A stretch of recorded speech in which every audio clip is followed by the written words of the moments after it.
No sé cómo empezar esto sin parecer una auténtica hija de puta, así que voy a ir al grano. La primera vez que pensé en serle infiel a mi marido fue en la boda de mi hermana. Y sí, lo sé, suena horrible. Pero es la verdad.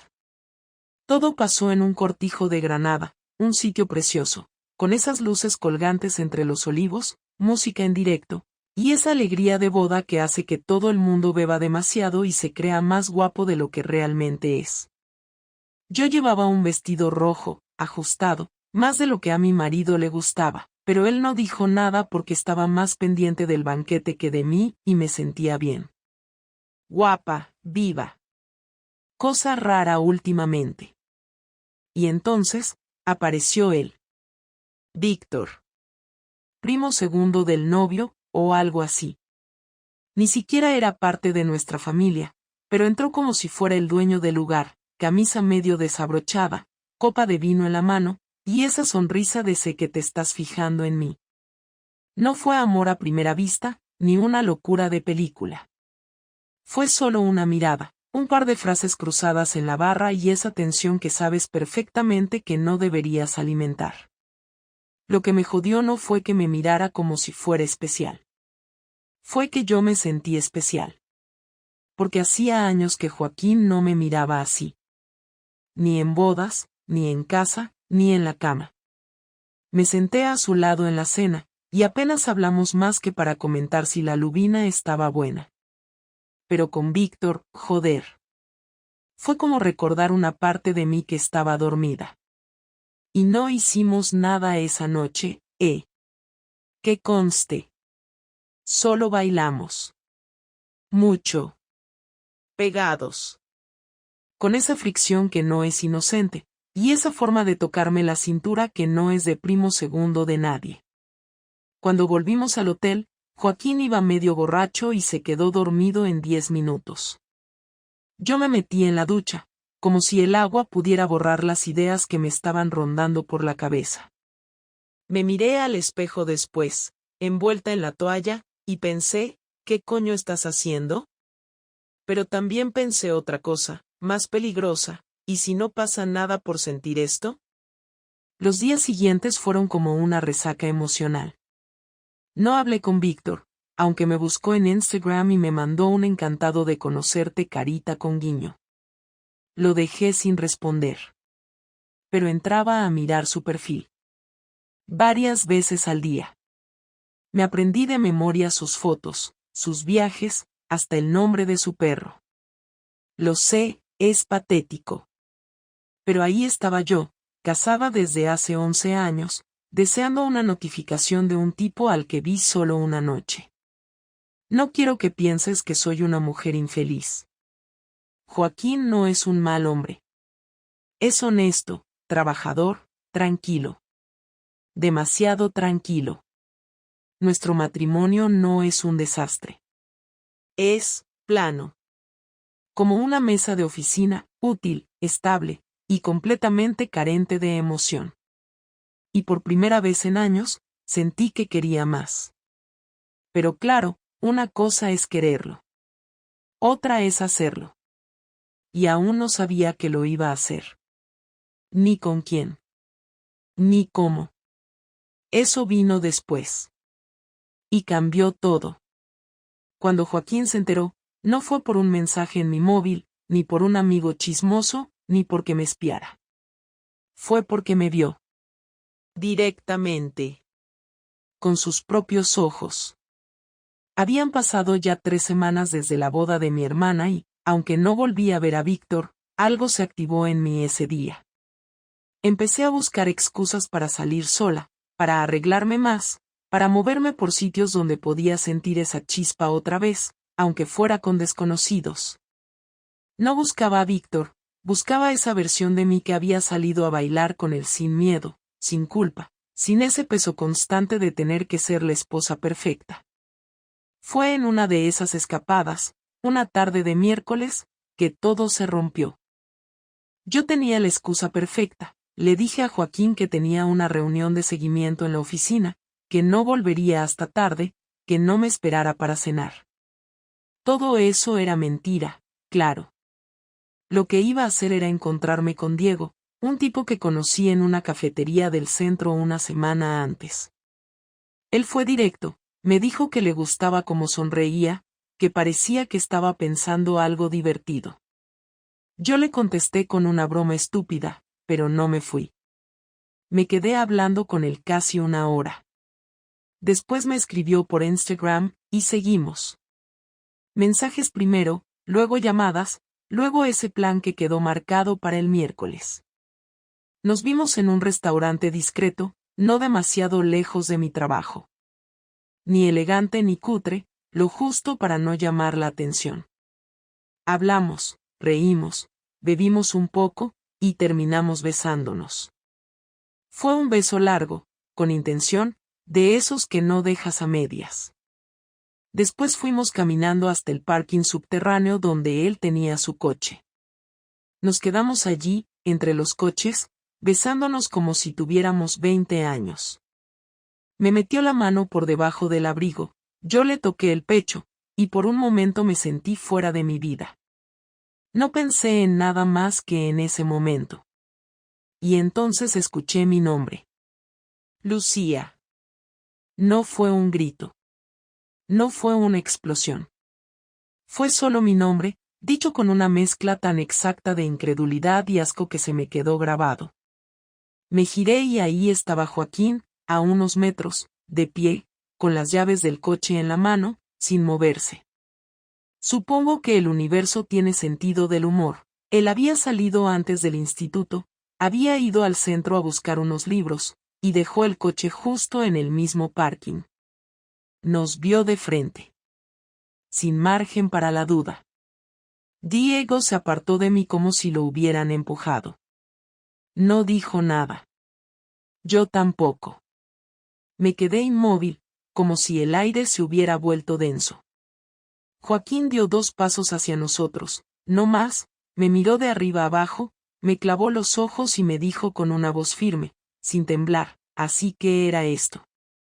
Y se dio la vuelta. Yo corrí tras él, lo agarré del brazo, le dije que no era lo que parecía, que podía explicarlo, pero ni yo me creía eso. Me soltó con suavidad, sin violencia, y dijo, no sigas. Me das vergüenza. Después se subió al coche y se fue. Volví caminando hasta casa. Tardé más de 1 hora. Lloré en silencio. No porque se hubiera enterado, sino porque me había mirado como si ya no fuera nadie para él. Porque, por primera vez, lo vi roto. Y eso me dolió más que cualquier castigo que pudiera imaginar. Cuando llegué, la puerta estaba cerrada con llave, aunque teníamos la costumbre de dejarla solo con el pestillo. Entré con mi copia y encontré el salón en completo silencio. Joaquín estaba en la cocina, bebiendo agua. Me miró de reojo y dijo, no quiero hablar contigo hoy. Ni mañana. Ni probablemente esta semana. Yo asentí. No intenté justificarme, no tenía sentido. Me fui al baño, me metí bajo la ducha con la ropa aún puesta, y me quedé ahí hasta que el agua se enfrió. Los días siguientes fueron un infierno silencioso. No gritó. No rompió cosas. No hizo escenas. Y eso fue peor. Porque el desprecio en su forma de hablarme, en los gestos mínimos, en cómo se movía por la casa sin cruzar su mirada con la mía, era más frío que cualquier insulto. Yo intentaba hacer cosas normales, preparar café, poner la lavadora, incluso preguntarle si quería algo de la compra, pero sus respuestas eran secas, mecánicas, como si yo fuera una vecina molesta. Al tercer día, me senté frente a él mientras desayunaba y le dije que necesitaba explicarme, aunque solo fuera para que entendiera por qué había pasado. Me dejó hablar. No dijo una sola palabra durante los 10 minutos que le conté todo, la boda, Víctor, cómo me había sentido, lo vacía que me veía últimamente, y como Diego solo fue un síntoma, no la causa. Cuando terminé, él se levantó y, antes de irse, soltó algo que todavía no he podido quitarme de la cabeza. Estabas vacía porque decidiste estarlo. Yo no te llenaba porque dejaste de mirar. No fue gritado, no fue dramático, fue casi como si leyera un dato. Pero me dolió. Porque era verdad. Porque, en el fondo, yo sabía que él llevaba meses intentándolo, con detalles pequeños, con gestos torpes, con preguntas que yo no quería responder.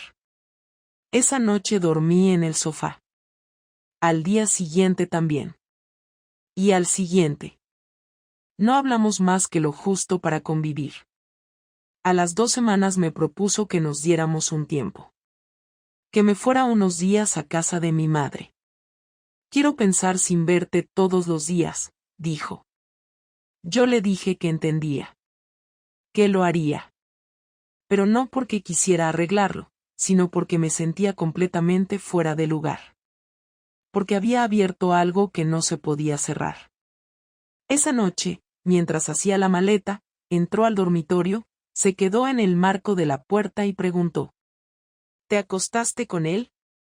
Tardé en responder, pero no mentí. No. Él asintió. Pero querías. No contesté. Porque eso era lo peor de todo. Que tenía razón. La confrontación real llegó una semana después, cuando volví a casa.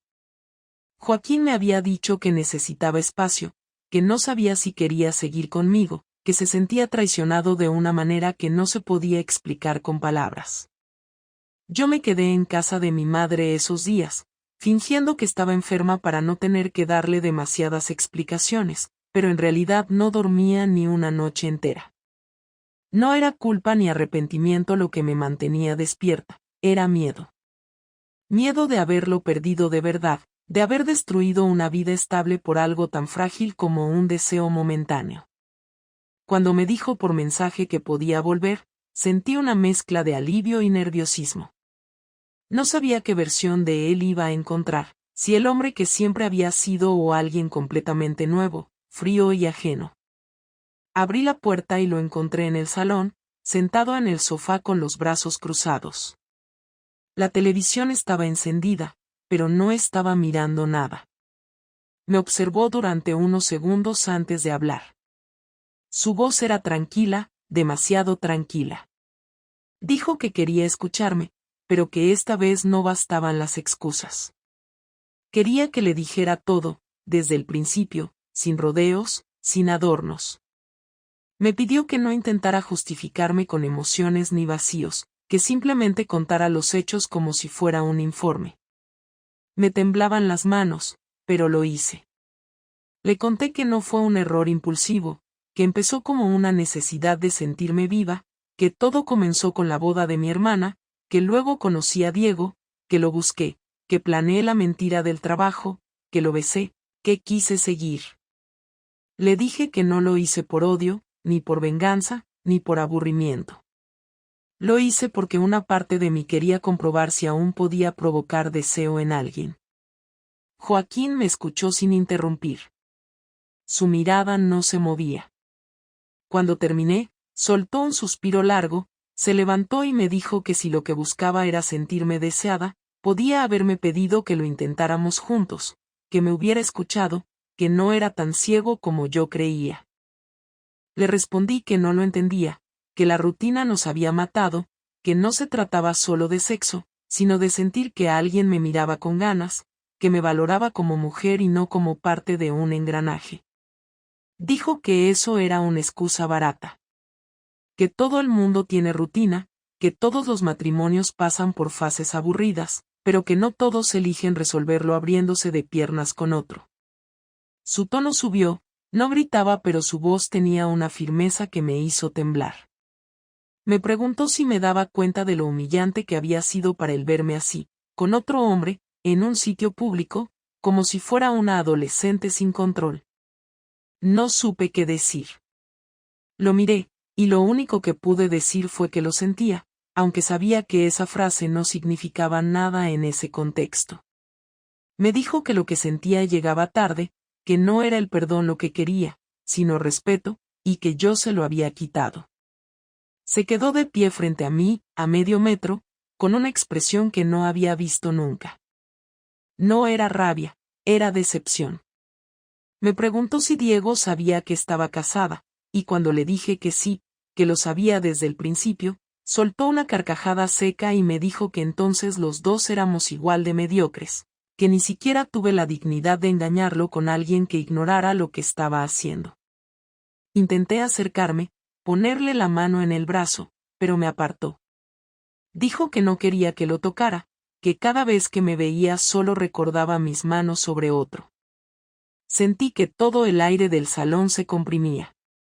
Le pedí que me dejara explicarle lo que me pasaba antes de todo eso, cómo había llegado a ese punto, pero me interrumpió. Me dijo que no quería escuchar cómo justificaba una traición, que si quería hablar de mis carencias podía hacerlo con un terapeuta, pero no con él. Luego se sentó de nuevo y me dijo algo que me atravesó: tú querías sentirte deseada, yo ahora solo siento desprecio. En ese momento se hizo un silencio incómodo. Yo lloraba sin hacer ruido, él me miraba como si ya no me conociera. Después de unos minutos me dijo que me sentara, que no había terminado. Lo hice. Se inclinó hacia adelante, apoyó los codos en las rodillas y me dijo que, aunque no lo creía posible, estaba dispuesto a escuchar si aún había algo que pudiera salvarse, pero que para eso necesitaba honestidad absoluta. Me preguntó si seguía hablando con Diego. Le dije que no, que lo había bloqueado todo. Me pidió que le enseñara el móvil. Dudé, pero se lo di. Revisó mis mensajes, mis redes, todo. No encontró nada. Me lo devolvió sin decir nada. Luego dijo que había pensado mucho esos días, que incluso había hablado con un abogado. Sentí que el corazón me caía al suelo. No me miró cuando lo dijo, simplemente lo soltó, como quien menciona algo inevitable. Dijo que aún no había tomado una decisión, pero que quería que supiera que tenía derecho a hacerlo. Que no me odiaba, pero que no sabía si podía seguir compartiendo una cama con alguien que había mentido con tanta facilidad. Yo le pedí que no tomara decisiones en caliente, que me dejara demostrarle que podía cambiar, que podía reparar el daño, que podía ser honesta. Él me preguntó cómo se repara algo así. No supe responder. Dijo que no existía reparación posible, que cuando alguien traiciona la confianza, ya nada vuelve a su sitio. Me quedé callada. Al cabo de un rato se levantó, fue a la habitación y volvió con una manta y una almohada. Me las puso en el sofá y dijo: esta noche duermes aquí. Mañana veremos si aún tengo fuerzas para seguir hablando contigo. Pasé la noche despierta, mirando el techo, escuchando los pasos que daba en la habitación, imaginando que hacía su maleta. No lo hizo. Al amanecer salió sin decir nada. Me dejó una nota en la mesa: no me busques. Necesito distancia. Durante los días siguientes intenté mantenerme ocupada. Fui al trabajo, fingí normalidad con mis compañeros, pero todo lo que hacía tenía un sabor raro. Cada vez que sonaba el teléfono, saltaba a contestar, esperando que fuera él, pero nunca lo era. La casa se sentía vacía aunque aún olía a él, a su colonia, a su ropa recién lavada. Me di cuenta de que no solo había perdido a mi marido, sino también la rutina que tanto criticaba. Cada gesto me recordaba lo que había roto. Una semana más tarde volvió. No me avisó. Entró como si no se hubiera ido nunca. Se sentó a la mesa y dijo que había tomado una decisión: no se iría de casa, al menos no todavía, pero que nuestra relación no seguiría igual. Que no sabía si quería estar conmigo, pero que quería tiempo para entender si quedaba algo más que los restos de un matrimonio roto. Me pidió que no intentara seducirlo, que no intentara tener gestos románticos, que no quería caricias ni palabras dulces, que no le servían. Dijo que, si quería tener una oportunidad de quedarme, tendría que demostrarle con hechos que no era la misma persona que lo había engañado. No supe qué responder, así que solo asentí. Él se levantó, fue a ducharse y después se vistió para salir. Antes de cerrar la puerta me miró y dijo: Si vuelvo hoy, es porque quiero ver si hay algo que salvar. No lo confundas con perdón. Me quedé sola en el salón, sin saber si eso era una oportunidad o solo una manera más lenta de despedirse. Lo único que tenía claro era que la historia ya no dependía solo de mí, y que lo que viniera después sería consecuencia de lo que había hecho y de cómo él decidiera castigarme. Nunca pensé que Joaquín fuera capaz de tomar venganza. Siempre fue tranquilo, contenido, incluso en las discusiones más serias se limitaba a respirar hondo y a hablar con frases pausadas. Por eso me pilló completamente desprevenida cuando empezó a actuar de una forma que no reconocía. No gritó, no rompió cosas, no me echó de casa. Pero cambió. Cambió de una manera calculada, meticulosa, como si hubiese hecho un plan en silencio mientras yo esperaba una reconciliación, o al menos un intento de salvar algo. Empezó de forma pequeña, casi imperceptible. Dejó de informarme de su horario. Antes, aunque no lo preguntara, me decía si iba a salir tarde del instituto, si tenía una reunión con padres, si pensaba cenar fuera con algún compañero. Ahora no. Simplemente desaparecía horas, y yo me quedaba sola en casa sin saber cuándo volvería. Tampoco contestaba los mensajes, o lo hacía con monosílabos, y siempre con una frialdad absoluta. Una tarde llegó con una maleta pequeña y me dijo que se iría el fin de semana a Madrid, que necesitaba ver a unos amigos. Yo sabía que no tenía amigos en Madrid, o al menos no que frecuentara, pero no pregunté. Solo asentí y fingí que me parecía bien. Cuando volvió el lunes, traía otra actitud. Más serena, pero también más distante. Me saludó con un beso en la mejilla, algo que no hacía desde hacía semanas, pero no hablamos más de su viaje. Lo vi más activo en redes sociales, cosa extraña porque nunca fue muy dado a compartir. Subió una foto en un restaurante elegante, otra en el Retiro con una mujer de espaldas, y una más en una terraza con vistas a la ciudad. No pregunté. No tenía derecho a reclamarle nada, pero me ardía por dentro. Era evidente que estaba con alguien. A los pocos días, me dijo que necesitaba que nos organizáramos con las cuentas conjuntas. Me sentó frente al portátil y me mostró un Excel con todo detallado. Dividió los gastos de la casa, los ingresos, y me pidió que empezara a asumir una parte proporcional. Dijo que ya no era justo que él siguiera pagando todo, ahora que nuestra relación estaba en ese punto. Me sentí humillada. No por el dinero, sino por la forma en que lo dijo, como si yo fuera una compañera de piso y no su mujer. Le pedí que no tomara decisiones así, sin hablarlo, y me contestó que ya no necesitaba negociar nada conmigo, que lo que había entre nosotros no era una pareja. Era un acuerdo de convivencia temporal, condicionado a mi comportamiento. Lo siguiente fue aún más frío. Me pidió que me mudara al dormitorio de invitados. Dijo que no podía seguir durmiendo en la misma cama con alguien en quien no confiaba. Preparó la habitación él mismo, puso sábanas limpias, una lámpara de lectura, hasta dejó una toalla doblada en la silla como si fuera un huésped. No discutí.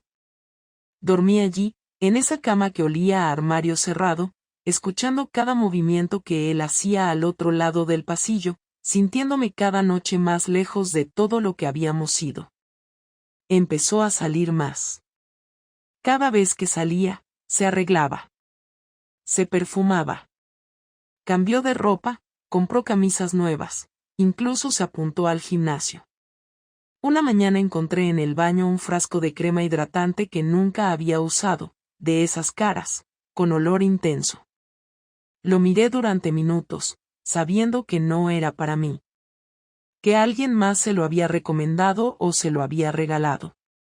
Una tarde, cuando volví del trabajo, lo encontré en el salón con una mujer. No era joven, pero sí muy atractiva. Morena, elegante, con un vestido ajustado y tacones. Joaquín me la presentó sin vacilar. Lucía, ella es Teresa, trabaja conmigo en un proyecto de intercambio entre institutos. La mujer me saludó con cortesía, como si no supiera quién era yo, pero su mirada era clara. Sabía perfectamente. Joaquín me dijo que habían quedado para cenar en casa y que había preparado algo especial. Me preguntó si tenía algún problema con eso. Le dije que no, aunque por dentro quería desaparecer. Me encerré en mi cuarto y escuché sus risas, el sonido de copas, el tono relajado con el que hablaban. Cuando ella se fue, no dijo nada. Solo cerró la puerta con suavidad. La semana siguiente recibí una notificación de nuestro banco. Joaquín había retirado una gran parte de los ahorros que teníamos en común. Fui directamente a él y le pregunté qué estaba haciendo. Me miró con la misma calma que usaba ahora siempre, y me explicó que había abierto una cuenta a su nombre, que esos ahorros ya no eran parte de un proyecto en común, que eran parte de su futuro, no del mío. Le dije que eso no era justo, que también eran míos, y me contestó que cuando decidí salir con otro hombre renuncié a muchos derechos, y que si quería discutirlo, lo hiciéramos con abogados. Y entonces lo entendí. Su venganza no era un acto de rabia, era una demolición lenta.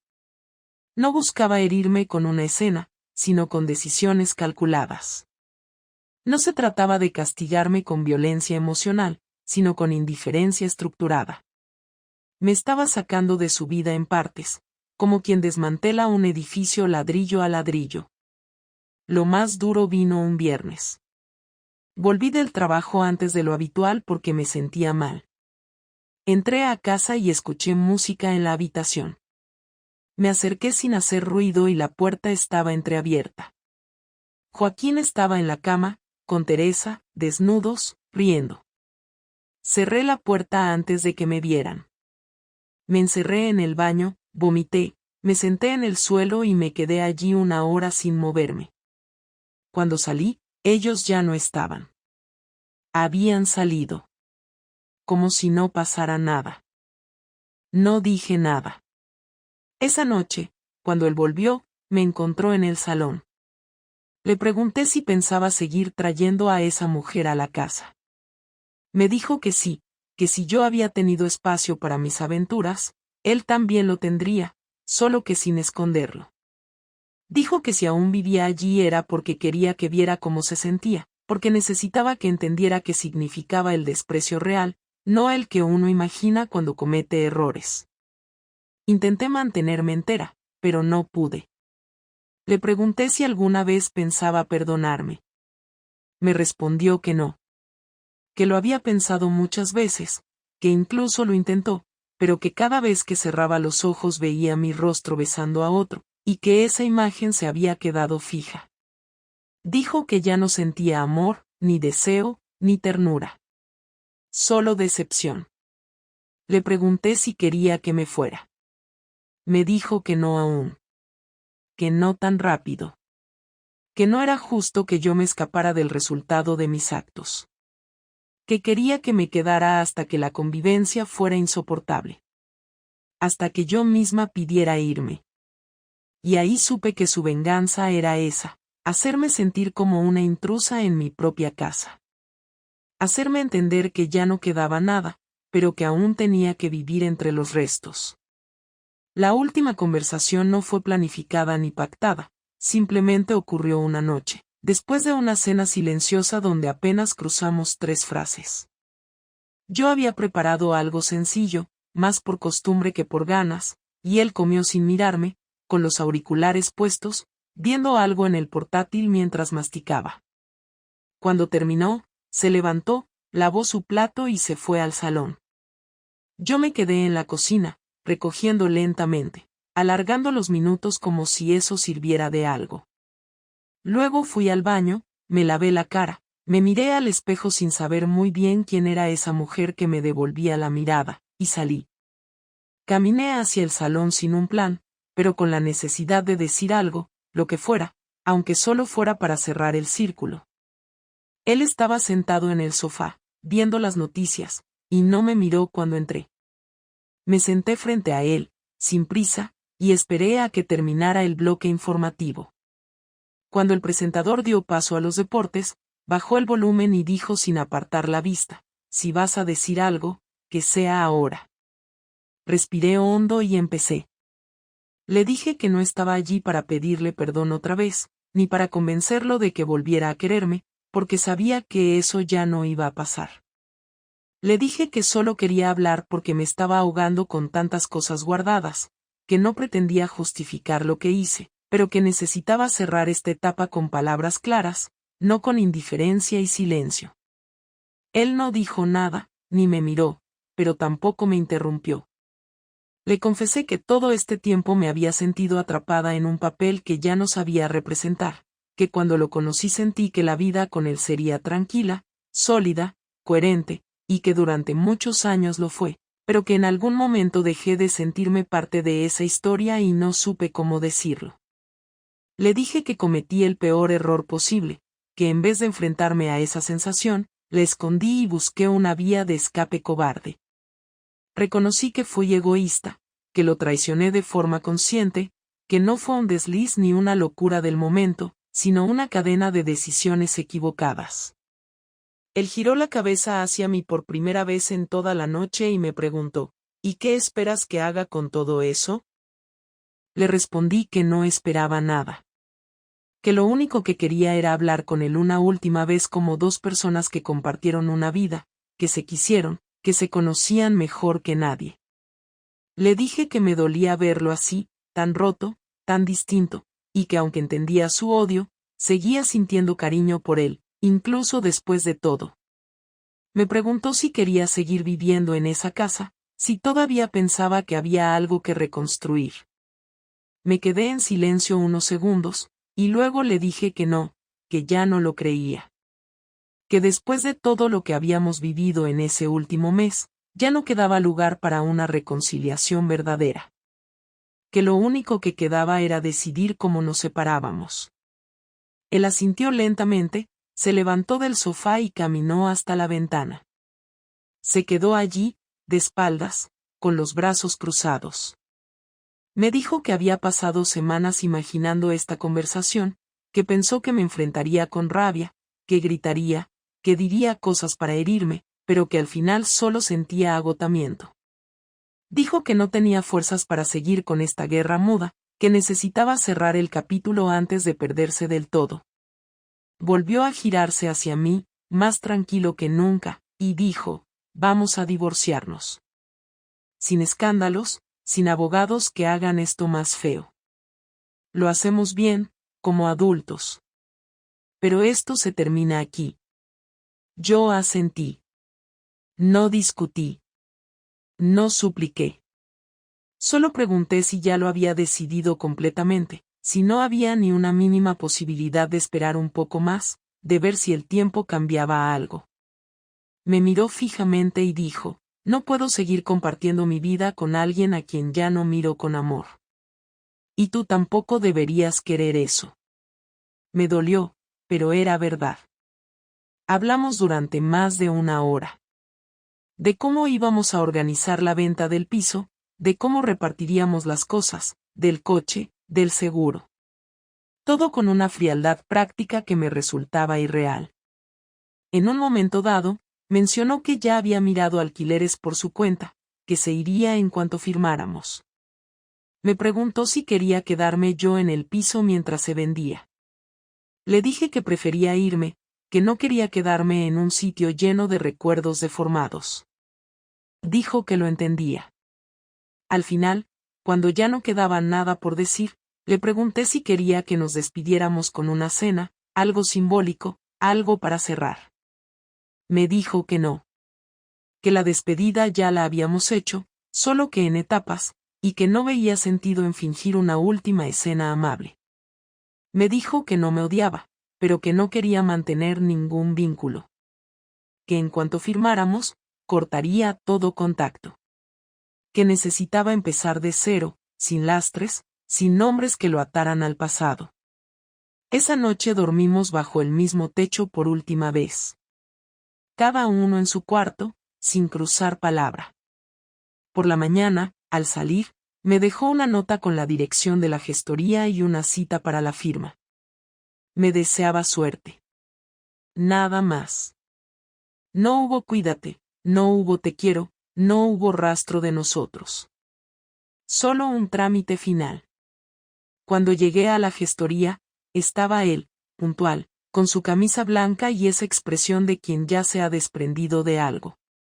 Firmamos en silencio, sin testigos emocionales, solo una empleada que nos explicó los puntos clave. Al salir, me miró, me dio la mano, y dijo, esto es lo último que compartimos. Me fui sin mirar atrás. Caminé por la calle como si fuera otra persona. Y en parte, lo era, después de firmar, no volví a saber nada de Joaquín. Tal como lo dijo, cortó todo contacto de forma inmediata. No me escribió, no me llamó, no me bloqueó de ningún sitio, pero simplemente desapareció. Ni una palabra más. Durante los primeros días me despertaba esperando algún mensaje suyo, una señal mínima que indicara que todavía pensaba en mí, aunque fuera con rabia o desprecio, pero no hubo nada. Y eso dolía más que cualquier reproche. Su ausencia no era temporal, era definitiva. Había borrado su vida conmigo como quien borra una dirección equivocada del GPS. Sabía que no tenía derecho a pedirle nada, que su decisión era razonable, justa incluso, después de todo lo que había provocado. Pero una cosa es entenderlo, y otra es soportarlo. Volví a casa de mi madre durante las primeras semanas. Necesitaba tiempo para encontrar un nuevo piso y ordenar todo lo que venía después. Ella sabía que algo había pasado, pero no los detalles. Me preguntó varias veces si estábamos atravesando una crisis, si pensábamos arreglarnos, si era algo pasajero. Me limité a decir que no, que nos habíamos separado de forma definitiva, y que prefería no entrar en explicaciones. Nunca fui cercana a mi madre en lo emocional, y mucho menos en temas de pareja, así que no insistió. Me dejó ocupar la habitación de invitados, me ayudó con algunos trámites, y me dejó espacio. Durante ese tiempo, me dediqué a buscar un piso pequeño, cerca del trabajo, y a volver a una rutina que pudiera sostener sin caer en la nostalgia. Todo lo hacía en automático. Me levantaba, iba al despacho, hacía las tareas de forma correcta, sin errores, sin entusiasmo. Por las tardes miraba anuncios de alquiler, enviaba solicitudes, firmaba papeles, y por la noche intentaba no pensar. A veces lo lograba, otras no. Una tarde, al salir del trabajo, me crucé con una pareja en la calle. Iban agarrados de la mano, ella hablaba animada mientras él escuchaba, sonriendo. No eran especialmente guapos ni jóvenes, pero se notaba que había complicidad entre ellos. No sé por qué, pero me quedé parada unos segundos mirando esa escena. No los envidiaba. No quería ser ellos. Solo sentí una punzada de algo que no supe identificar. No era tristeza pura. Era otra cosa. Un reconocimiento, quizás. Una sensación de saber que eso que ellos vivían ya no estaba en mi vida, y que probablemente no volvería a estar en mucho tiempo. Y que yo misma había tomado decisiones que me alejaron de eso. Volví a casa caminando más despacio de lo normal. No quería llorar, pero esa noche me costó contenerlo. A las 3 semanas encontré un piso. Pequeño, con una habitación, cocina abierta, y un balcón estrecho que daba a un patio interior. No tenía nada especial, pero era suficiente. Firmé el contrato y me mudé sola, con algunas cajas, sin muebles propios, sin recuerdos materiales del pasado. Solo llevé algo de ropa, algunos libros, y una lámpara que me gustaba. Cuando cerré la puerta por primera vez, me senté en el suelo del salón vacío y me quedé allí un rato largo, sin hacer nada. No pensé en Joaquín. No pensé en el error. Pensé en mí. ¿En qué tipo de persona era ahora? ¿En qué me había convertido? Había hecho daño a alguien que no lo merecía. Había puesto en riesgo mi estabilidad por una necesidad emocional mal gestionada, y había perdido la única relación que había mantenido durante más de 10 años. Era consciente de todo eso. Y aún así, no me odiaba. Me dolía, me avergonzaba, pero no me odiaba. Con el tiempo, volví a retomar algunas actividades que había abandonado antes de todo esto. Empecé a correr por las mañanas, algo que hacía cuando estaba en la universidad. Me apunté a un curso de fotografía que llevaba tiempo posponiendo. Salía sola a veces, sin destino, simplemente para ocupar el día. No buscaba nuevas relaciones. No me sentía preparada. Ni física ni emocionalmente. Aún tenía la piel marcada por los gestos de Joaquín, por su forma de mirarme, de hablarme, por el tono de sus silencios.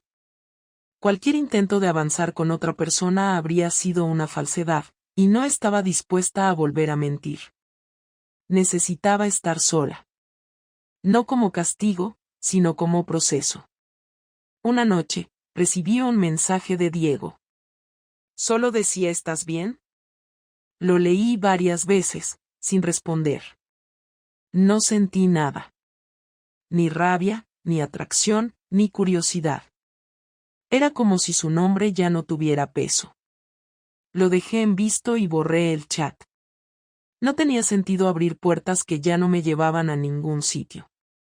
Lo nuestro nunca fue real, solo fue una válvula de escape, una distracción con consecuencias desproporcionadas. Aprendí eso demasiado tarde. Pero al menos lo aprendí. En el trabajo, nadie preguntó demasiado. Mis compañeras asumieron que estaba pasando por una separación, pero no insistieron. En el fondo lo agradecí. No quería justificarme ni exponerme más. A veces me miraban con lástima, otras con distancia. Es curioso cómo la gente se siente incómoda cuando alguien se divorcia, como si fuera contagioso. Pero lo acepté. Al fin y al cabo, tampoco necesitaba explicaciones de nadie. Tenía suficiente con las mías. A los 2 meses, recibí por correo un sobre sin remitente. Era de Joaquín. Dentro había una nota escrita a mano. Muy breve. Decía, he recogido el resto de tus cosas. Están en una caja en el trastero. Puedes pasar a buscarlas cuando quieras. Estaré fuera todo el fin de semana. No había rencor en esas líneas, tampoco afecto. Solo un cierre práctico, como todo lo que hizo desde el momento en que decidió que lo nuestro estaba terminado. Fui al edificio el domingo por la mañana. Entré con la llave que aún conservaba, bajé al trastero, encontré la caja, y salí. No subí. No quise ver el piso. No tenía nada más que hacer allí. Volví a mi nuevo hogar en silencio, guardé las cosas sin revisar demasiado, y seguí con mi día. Ahora han pasado 3 meses desde el divorcio. Sigo viviendo sola. No he vuelto a ver a Joaquín ni creo que lo haga. A veces sueño con él, no como pareja, sino como alguien que estuvo en mi vida mucho tiempo y luego se fue. No hay odio en mí. Tampoco esperanza. Solo una aceptación amarga, de esas que llegan cuando ya no queda nada que pelear. He pensado muchas veces en todo lo que aprendí, no para escribirlo ni compartirlo, sino para entender qué tipo de persona soy después de todo. Y la verdad es que no lo sé con certeza. Cambié, eso seguro. No soy la misma Lucía que preparaba café a las 7 de la mañana en la cocina mientras él se duchaba. Tampoco soy la que besaba a otro en un parking oscuro.